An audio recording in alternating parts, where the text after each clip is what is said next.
Sunday ফান্ডে এইসব বুঝিয়ে আলটিমেটলি মা বাবাকে নিয়ে চলে গেছিলাম মুভি দেখতে।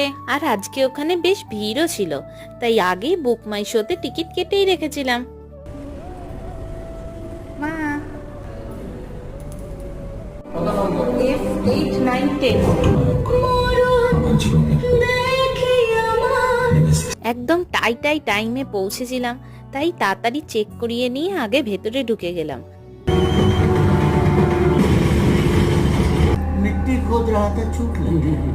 মুভি দেখা কমপ্লিট।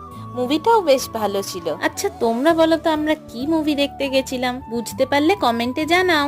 এরপরে আমরা চলে গেছিলাম সফটি ওয়ার্ল্ডে। তারপরে বাড়ি আসার পথে একটু টুকটাক কিছু খেতে ইচ্ছা করছিল, তা সেইগুলো কিনে বাড়ি চলে আসলাম। ব্যাস এই ছিল আমার সানডে। বাবা মায়ের সাথে বেশ মজা করেই কাটলো দিনটা। তোমাদের সানডে কেমন কাটলো কমেন্টে জানিও।